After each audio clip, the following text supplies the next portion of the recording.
In this whole debate about the Libyan no-fly zone and who participates, you've several times expressed a sense of urgency, certainly about the international consultations.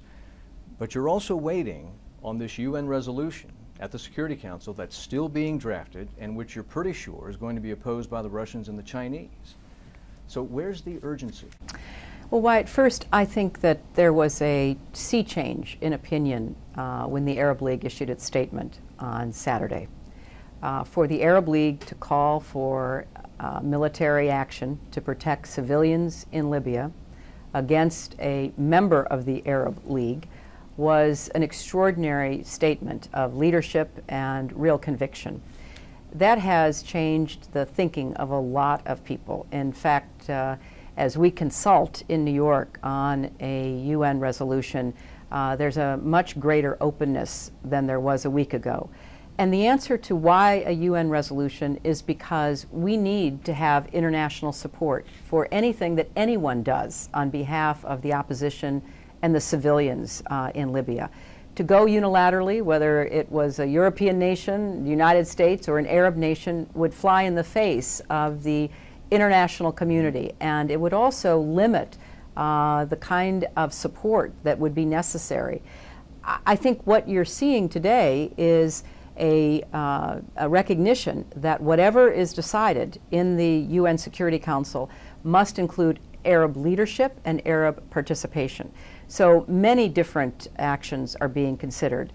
Yes, a no-fly zone, but others as well, to enable the protection of Libyan citizens against their own leader, who seems determined to turn the clock back and kill as many of them as possible.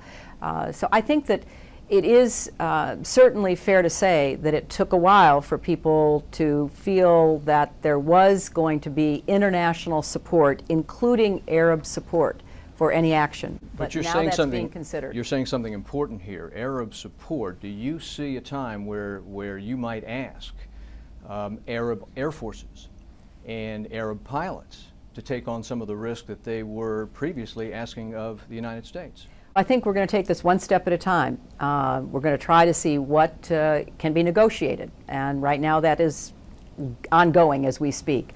But certainly we and others have made it clear that there must be Arab leadership and Arab participation.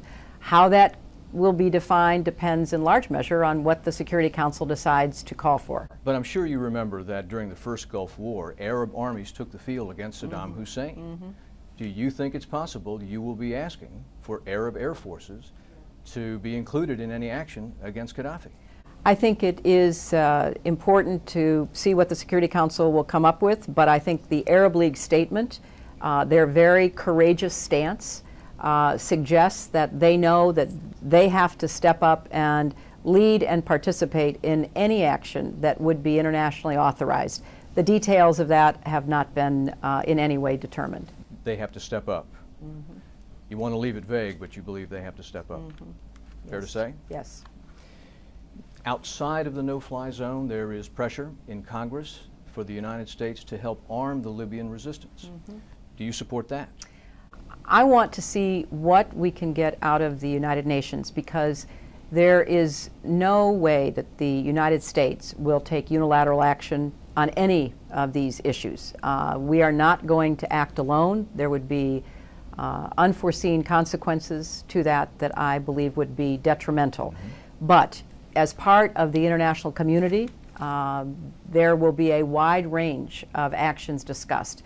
As you know, I met with one of the key leaders of the Libyan opposition. They had many requests for what they thought would help them. All of those are being considered by the Security Council. But I do think that it's important to go back to the very basic point about why we are all discussing this. We want to do what we can to protect innocent Libyans against the marauders let loose by the Gaddafi regime. And yes, time is fast upon us. There is an urgency to it, which is why I think that once the Arab League acted, there has been much more intensive consultation. And many of the countries on the Security Council that were reluctant or opposed, are now willing to discuss what might be possible because of that Arab League statement. Do you think the Arab League statement means that Russia and China are not quite as opposed as they used to be? Is that what you're saying? I think they're willing to talk about what's at stake here.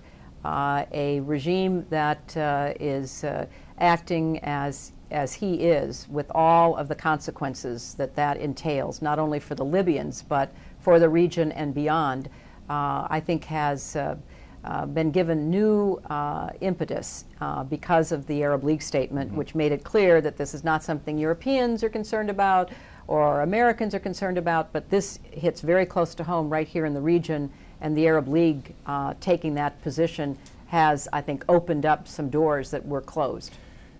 Let's move to Bahrain, please. There was renewed violence in Bahrain today. Several pro-democracy demonstrators were killed. This comes on the heels in just the last week where both Secretary Gates and you have asked the Bahraini leadership for restraint. So what is American policy now that the Bahraini leadership doesn't seem to be listening? Well, we find what's happening in Bahrain alarming. We think that there is no security answer to the aspirations and demands of the demonstrators. We've made it very clear to the Bahraini government at the highest levels that we expect them to exercise restraint. We would remind them of their humanitarian obligation to keep medical facilities open and to facilitate the treatment of the injured and to get back to the negotiating table. We have also made that very clear to our Gulf partners who are part of the Gulf Cooperation Council, 4 of whose members have sent troops to support the Bahraini government.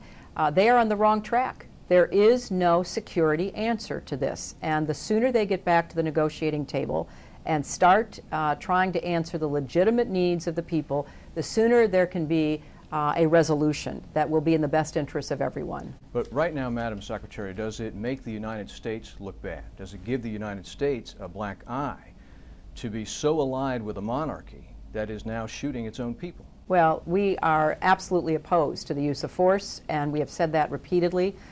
Secretary Gates gave a very strong message to the Bahraini government when he was there, and not only urging restraint, but pointing out all of the problems if they were to pursue any other alternative.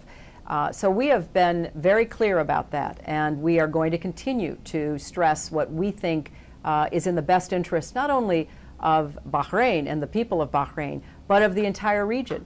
This kind of use of force against peaceful demonstrators, a refusal on all sides, because we want to make sure that no one is using force, whether they are in the security forces or in the demonstrators.